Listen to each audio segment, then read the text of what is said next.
ये है ABPL digital network और आप देख रहे हैं ABPL न्यूज। नमस्कार, मैं रिया तोमर, आप देख रहे हैं ABPL न्यूज। चलिए शुरू करते हैं खबरों का सिलसिला। शराब के नशे में धुत पति ने पत्नी को मौत के घाट उतार दिया, लेकिन आरोपी ने बताया कि सिलेंडर फटने से उसकी मौत हुई है। आइए देखते हैं क्या है पूरा मामला। अल्मोड़ा से एक हैरान कर देने वाला मामला सामने आया है। शराब के नशे में धुत एक व्यक्ति ने अपनी पत्नी की बुरी तरह पिटाई कर उसे मौत के घाट उतार दिया। यही नहीं, आरोपी ने पेट्रोल छिड़ककर महिला को जलाने का भी प्रयास किया। बाद में झूठी कहानी रचकर मामले में पर्दा डालने की भी कोशिश की गई है, लेकिन मामले का खुलासा होने पर पुलिस ने आरोपी को गिरफ्तार कर जेल भेज दिया है। थाना अल्मोड़ा क्षेत्र अंतर्गत ग्राम मठेला में एक व्यक्ति कृष्णा उर्फ किशन, इसने बीती रात शराब के नशे में अपनी पत्नी श्रीमती शोभा देवी की बुरी तरीके से लात घूंसों से पिटाई कर दी और उसके सर को दीवारों में भी मारा, जिससे उसको गंभीर चोटें आई और उसकी मृत्यु हो गई। उसके उपरांत इसने घटना को दुर्घटना का रूप देने के लिए मृतका को जलाने का प्रयास किया और सिलेंडर फटकर उसकी मौत होना दर्शाने का प्रयास किया। जलाने के लिए उसका मेन उद्देश्य यही था कि वो घटना को दुर्घटना का रूप देकर। हल्द्वानी में हीरानगर के बीजेपी जिला अध्यक्ष प्रदीप बिष्ट के घर पर अचानक ब्लास्ट हो गया, जिसके बाद पूरा घर अस्त व्यस्त हो गया। जिसकी सूचना मिलते ही दिलदार के आला अधिकारी मौके पर पहुंचे और मामले की जांच की। देखिए क्या है पूरी खबर। हल्द्वानी में हीरानगर स्थित बीजेपी के जिला अध्यक्ष प्रदीप बिष्ट के घर पर अचानक ब्लास्ट हो गया। इसके बाद पूरा घर अस्त व्यस्त हो गया। सूचना मिलने के बाद आला अधिकारी मौके पर पहुंचे और मामले की जाँच शुरू कर दी। वहीं घर पर अचानक हुए ब्लास्ट पर प्रदीप बिष्ट ने बताया कि देर रात में अपने परिवार के साथ अपने आवास पर सो रहा था कि अचानक 11 बजे के करीब धमाका हुआ और हम बच्चों को लेकर बाहर आ गए और वहीं थोड़ी ही देर में पूरा घर क्षतिग्रस्त हो गया। इधर ब्लास्ट के बाद डीआईजी कुमाऊं नीलेश आनंद ने बताया कि मौके पर पुलिस के आला अफसर पहुंच गए हैं, जो मामले की जाँच कर रहे हैं।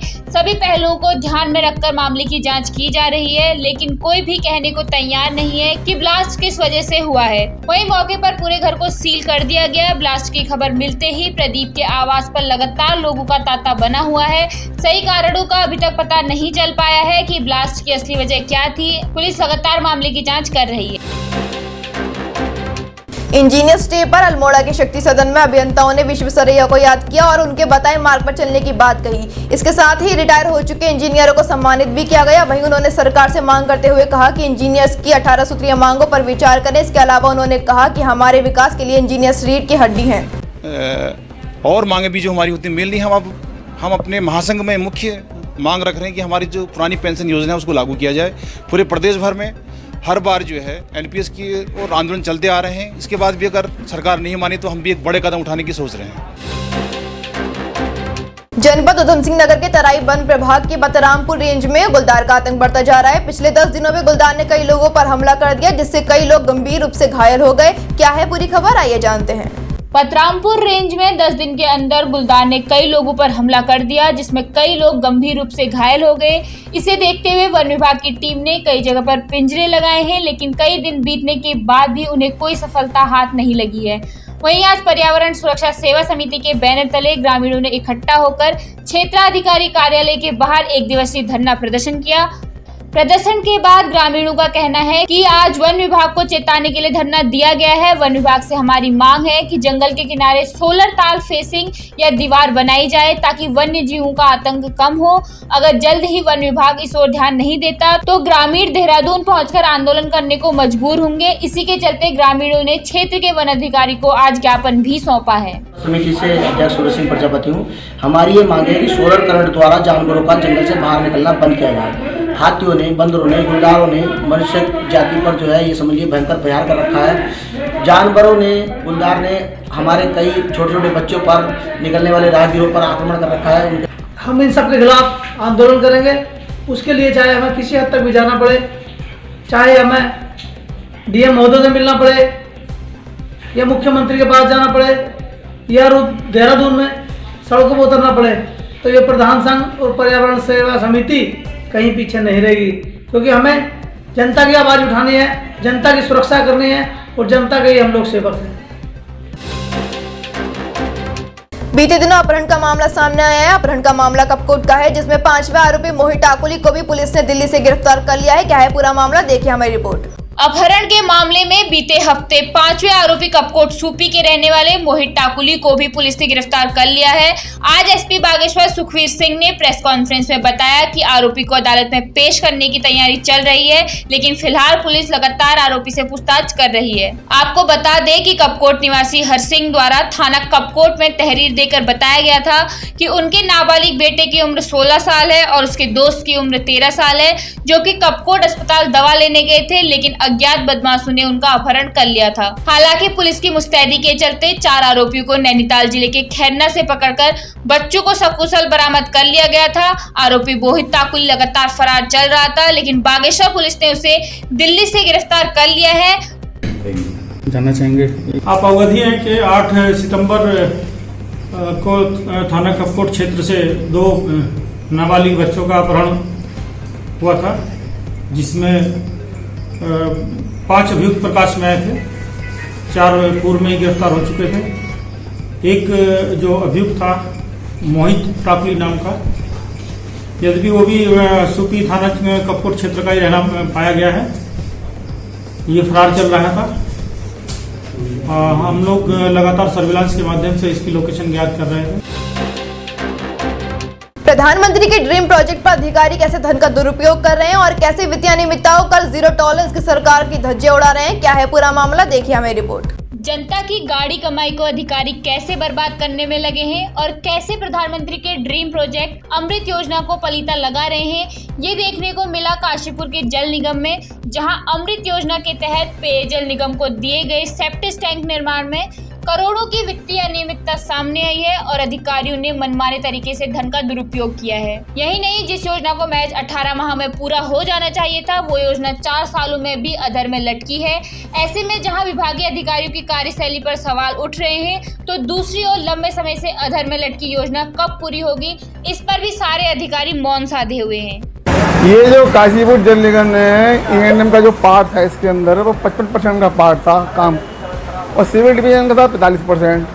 बॉन्ड की जो कॉस्ट थी वो थी 35 करोड़ 38 लाख, और उसके अंदर 4 करोड़ 4 लाख रुपए का भुगतान जो था काशीपुर डिवीजन द्वारा मैकेनिकल डिवीजन देहरादून था पहले डिवीजन, इसको वहाँ उनको कर दिया गया, जबकि वो काशीपुर डिवीजन के द्वारा भुगतान नहीं करना चाहिए था, क्योंकि उस मशीन का जो काम होना था वो सिविल का 90% कार्य होने के बाद तब वो मशीनें आनी थी।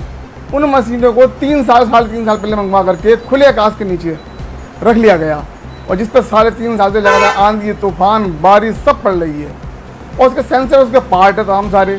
अब वो मशीनें सुरक्षित रहेगी या नहीं रहेगी? अगर वो 4 करोड़ रुपया सरकार के खाते में रहता तो उस पर 9% का ब्याज मिलता, और लगभग 1 करोड़ रुपये ब्याज की क्षति वो हुई। वहीं विभागीय अधिकारियों की माने तो उनके अनुसार योजना में कोई वित्तीय अनियमितता नहीं है और कार्य देरी से होने की वजह तकनीकी है, जिससे कार्य को पूर्ण करने में समय लग रहा है। वहीं करोड़ों की जो मशीनें खरीदी गई हैं, उसके लिए जल निगम मैकेनिकल डिवीजन को जिम्मेदार ठहरा रहा है। तो हमारा अमृत में सेप्टेज वाली योजना चल रही है, इसकी जो स्टार्टिंग की डेट थी वो थी 25 अक्टूबर 2017, और इसको 18 महीने का इसका इनिशियल समय था, जिसमें कि 24 अप्रैल 2019 को इसको समाप्त होना था पहले। लेकिन जब काम चलने के दौरान यहाँ इतना वाटर टेबल बहुत ज़्यादा हाई रहा, और इसमें ऐसे ऐसे स्ट्रक्चर्स हैं जिनकी 7-7, 8-8 मीटर तक डी फाउंडेशनें हैं, और यहाँ पर 44 डी वाटरिंग पंप लगाकर लगातार डी वाटरिंग करनी पड़ी। ऐसी ऐसी समस्याओं का सामना करना पड़ा। SBR बेसिन बना, तब वहाँ पे लगातार पानी आता रहा, तो जितना भी उसमें कंक्रीटिंग का काम होना था उस वजह से डिले हुआ। तो कुछ इस टाइप के कारण रहे, जो मतलब अनवांटेड कारण जो वहाँ पे क्रिएट हुए, और उसकी वजह से ये प्रोजेक्ट डिले हुआ।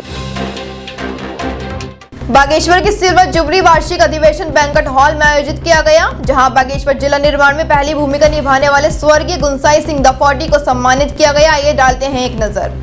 बागेश्वर जनपद की 25वीं वर्षगांठ की पूर्व संध्या पर वरिष्ठ नागरिक जन कल्याण न्यास बागेश्वर का वार्षिक अधिवेशन बैंकेट हॉल में आयोजित किया गया। न्यास के अध्यक्ष रणजीत सिंह बोरा की अध्यक्षता में आयोजित अधिवेशन में बतौर मुख्य अतिथि विधायक चंदन रामदास व जिलाधिकारी विनीत कुमार ने संयुक्त रूप से दीप प्रज्वलित कर शुभारंभ किया।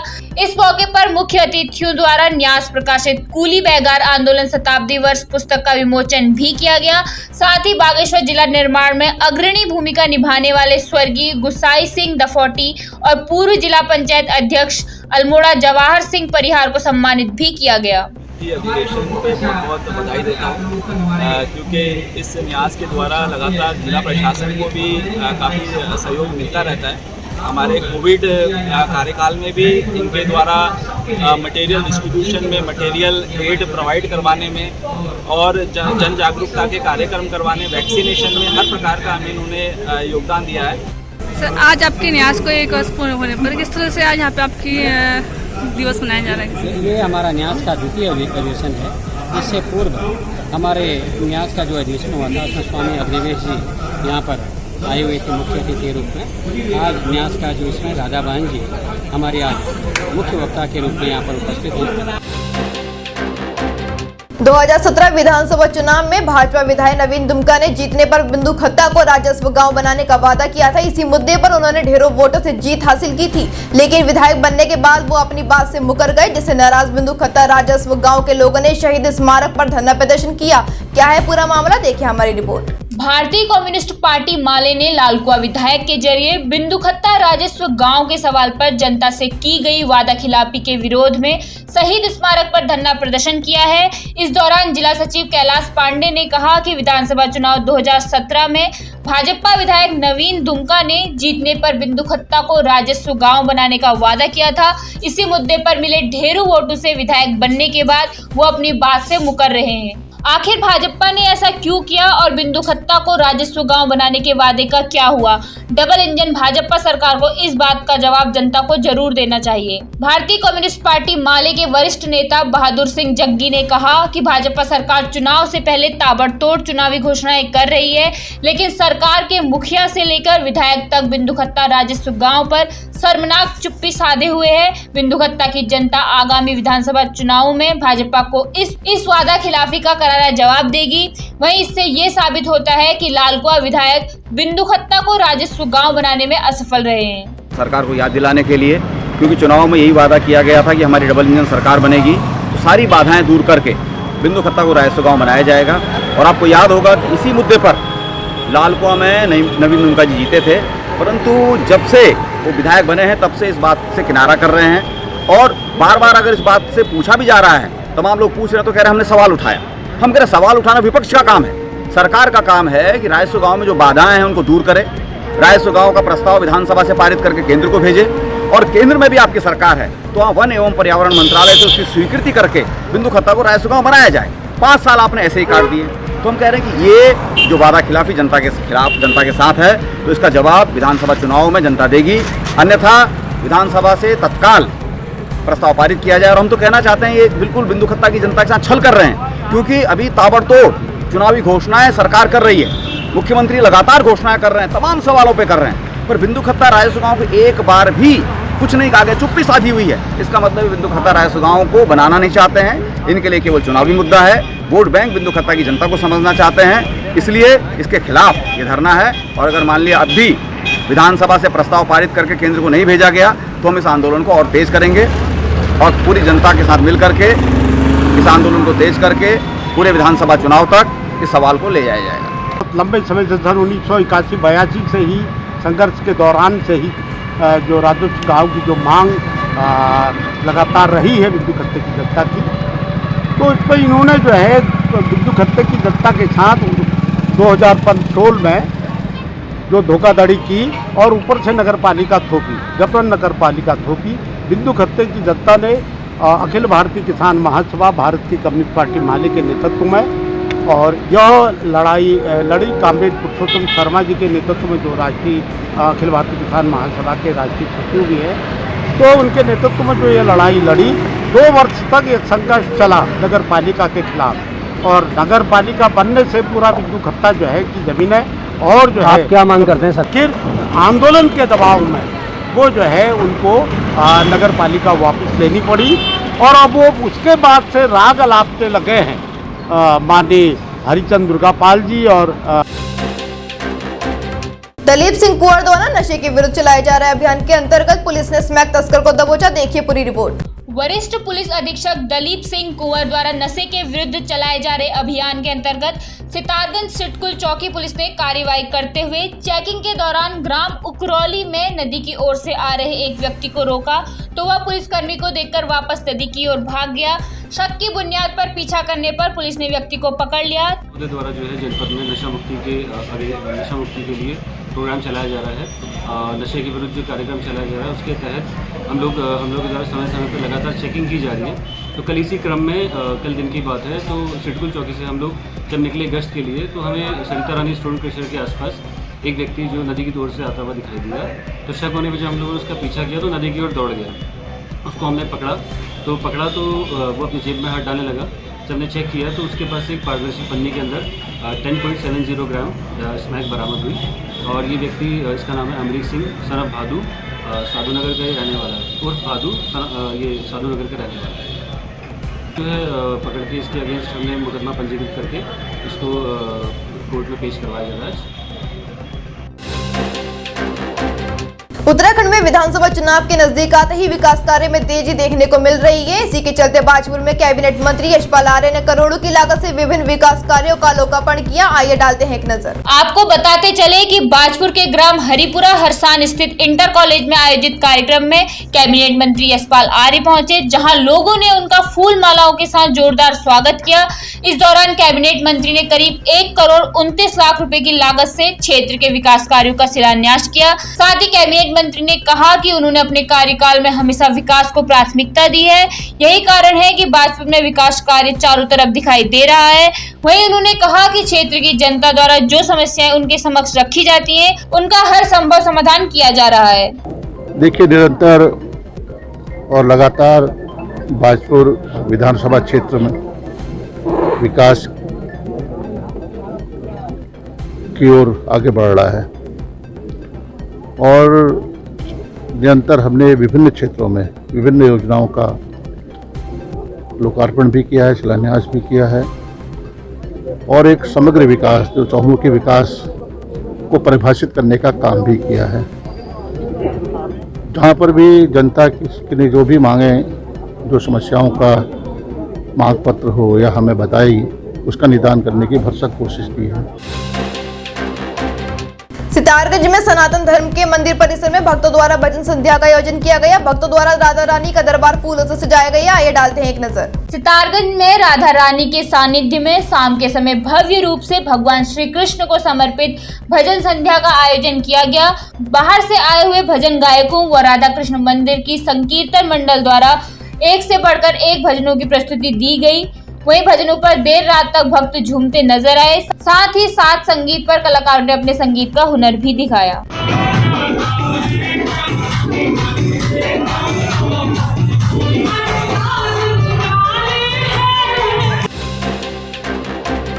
तहसील लालकुआं में काम करने वाले रजिस्ट्रार कानून मोहित बोरा के तबादले से भड़के क्षेत्रवासी और जनप्रतिनिधि ने आज तहसील परिसर में धरना दिया। देखिए हमारी पूरी खबर।